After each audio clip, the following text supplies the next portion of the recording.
کابل او د افغانستان په یو شمېر نورو ولایتونو کې د امنیتي وضعیت خرابوالی په داسې حال کې دی چې شنونکي وایي د حکومت مشران او چارواکي په انتخاباتي کمپاینونو کې بوخت دي.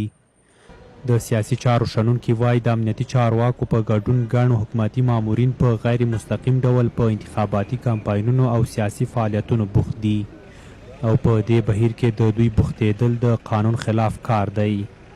ولسمشر او ټیم مصروف دی په انتخاباتو باندې دوی ټاکنې پر مخ وړي. د کابل امنیت او د افغانستان امنیت په لویه کې د یاده باسلی دی. دوی نه یوازې دا چې طالبانو او داعش سره اخته دي، هغه خو یې ځان ته مسله ده. په کابل کې د ارګ په 100 مترۍ کې په 200 مترۍ کې خلک وژل کېږي په رڼا ورځ. د دوی ټاکنې او په کمپاینونو کې د امنیتي سکتور په کار اچول یا استعمالول دا غیر قانوني دي. دا داسې عواقب لري چې سبا به موږ پر امنیتي سکتور باندې د ولس دغه کم باور چې نن لرو دا به هم د لاسه ورکو. د ولسي جرګې غړي او د سیاسي چارو شنونکي حکومت د امنیت په ساتلو کې په بې غورۍ تورنه وي او وایي د ملي یووالي حکومت د امنیت په برخه کې جدي اقدامات نه دي کړي او په کار ده چې دې برخې ته توجه ډیره کړي. مسئولان امنیتی مخصوصا در پایتخت هم در قبال رویدادهای تروریستی هم در قبال اختطافها و جنایتها و جرایم سازمان یافته با یک نوع سهلنگاری و یا از خود متشکر و راضی بودن برخورد میکنه. نیاز هست که تا این مسئولین به هوش بیاید و مسئولیت بیشتری را و جدیتری را در قبال تأمین امنیت عمومی ایفا بکنه.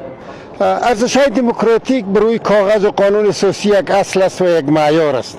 متاسفانه زمامداران ما نه باور دارند نه عملی میکنن، فقط میخوان از نام ارزش‌های دموکراسی استفاده کنن به طرف دیکتاتوری و دهشت و وحشت بروند. د کورنیو چارو وزارت په کمپاینونو او سیاسي فعالیتونو کې د امنیتي مسؤلانو بوختېدو په تړاو څرګندونې ردوي او وایي چې دوی په انتخاباتو کې خپله بېطرفي ساتلې ده. امنیتي نهادونو رهبرۍ دوی مصروف په کمپاینو ته اصلا اساس نه لري. که چیرته یو وزیر د یوې ورځې لپاره یا د 2 ورځې لپاره سفر کوي، هغه هم په کال کې 1 ورځ او 2 ورځې سفر کوي، دا په دې معنا نه ده چې وزیر یا کمپاین کوي او یا هم مدیریت له ځان سره انتقالوي. سیستم خو موجود دی، پولیس خو هم دلته شته، نهادونه خو دلته شته. دا په دې معنا نه ده چې وزیر که ولاړه ټول نهادونه ورسره ځي یا سیستم مکمل ورسره ځي.